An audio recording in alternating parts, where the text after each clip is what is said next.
Hello guys, welcome to our Coding Bytes channel. Today we are going to start with an SQL Day 5 series.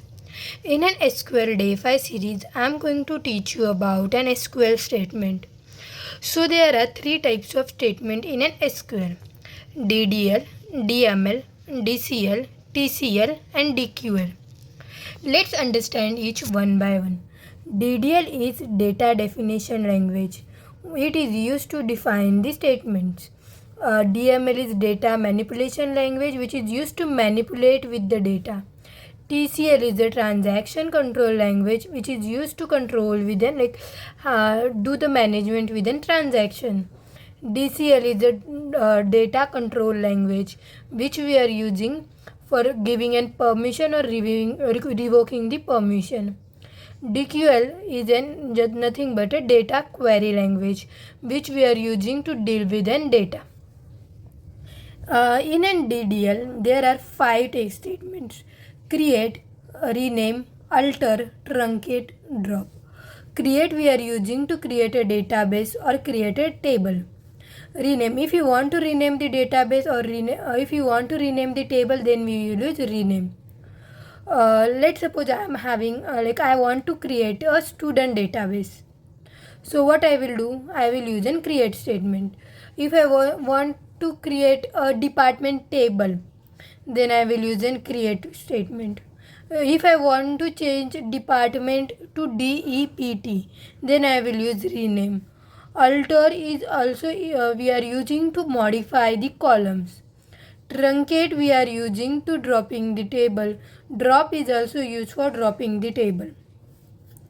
We will understand each difference between this in our upcoming series. Second one is a data manipulation language. In a data manipulation language, we have 3 important statements: insert, update, delete.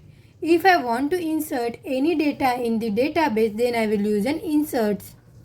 If I want to update the data from the table, then I will use an update. Delete is used for deleting the particular row from the table. Third one is a transaction control language. In a transaction control language, we have the 3 statements: commit, save point, rollback. Commit we are using to do the commit. Like if I want to commit particular operation, then I will use an commit. Second one is a save point. If I want to save the particular transaction, then I will use an save point. Rollback is used for an let's suppose I have deleted one data from the table and I have dropped one table and I want to get back that table, then I will use an rollback. If any data is committed, any table is committed, then it can be easily rolled back. Fourth one is a data control language. In a data control language, I have already told you, this data control language we are using for granting the permission and revoking the permission. So there are total 2 statements. One is for granting, second one is for the revoking. Let's understand about the fifth, that is data query language. In a data query language, we are dealing with an data.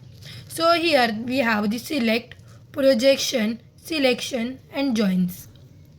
Let's start with an DQL. DQL is data query language. This statement is used to retrieve the data from the database. Why we are using DQL? If I want to revoke a particular column or particular data from the table, then I will use an DQL. There are total 4 statements: select, projection, selection, joins. Let's understand each one by one. Select.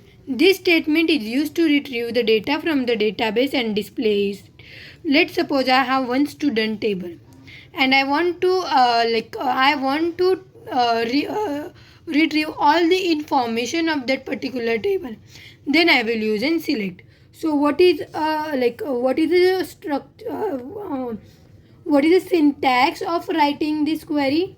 Select star from student.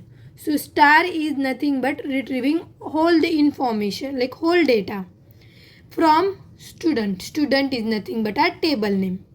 If I want to retrieve only the name of the student, then I will use select name from the students. Second one is the projection. This statement is used to retrieve the data from the database by selecting only column. I just explain you, by the column name also we can retrieve the data. That is known as a projection. All the values in the column will be selected by default. Third one is the selection. The statement is used to retrieve the database. It is used to retrieve the data from the database, selecting both column as well as row. In a selection, we can retrieve the data from the database using both column as well as the rows. Joins we are using to retrieve the data from multiple table, two or more tables simultaneously. So I have already told you the syntax of select. Select star from database or table name. Let's understand about the projection. The syntax of the projection is similar. Select star from table name, or I can use select column name from table name, or I can use select expression from table name. What is this distinct? What is this alias? I will explain you in our next video. So before proceeding, let's understand the order of execution. So whenever we start an execution, our first what the database will do, it will go to the from. Through here, it will search what is in table name. So according to that, it will go to the particular database and search for that table name. If that table name found, then it will come to the select and it will check what column name data the user want, and it will retrieve the data according to it. Let's understand it through the notes. From clause. From clause, what does it do? It will start the execution. From clause starts the execution. For from clause, we can pass table name as an argument. Here I have passed table name in a form. What is the job of from clause? The job of from clause is to go to the database and search for the table and put that table under execution. Let's suppose here I am having the database. So what the job of from clause will do? It will go to particular database. It will search for that table name. If that table name receive, then put that table name under the execution. Second one is the select clause.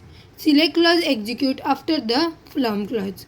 For select clause, we can pass asterisk, column name and expression as an argument.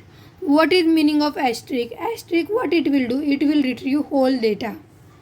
Column name, what it will do? It will retrieve only particular column data. Expression will do the particular mathematical expression and retrieve the data. Let's suppose I am having the salary, and if I want to get a particular annual salary of that user, then what it will do? It will multiply that column by 12 and it will retrieve the data. What is the job of select clause? The job of select clause is to go to the table which is under the execution and select the data and display it. Select clause is responsible for the result table. Let's understand it by one of the query. Write a query to display employee name from an employee table. So what I will do? What is the table name? Employee. So I have written the employee as a table name, and what data I have to display? Employee name. So e name is the value. Thank you for watching and follow for more, and do subscribe to my channel, do like, do share and do comment. Thank you.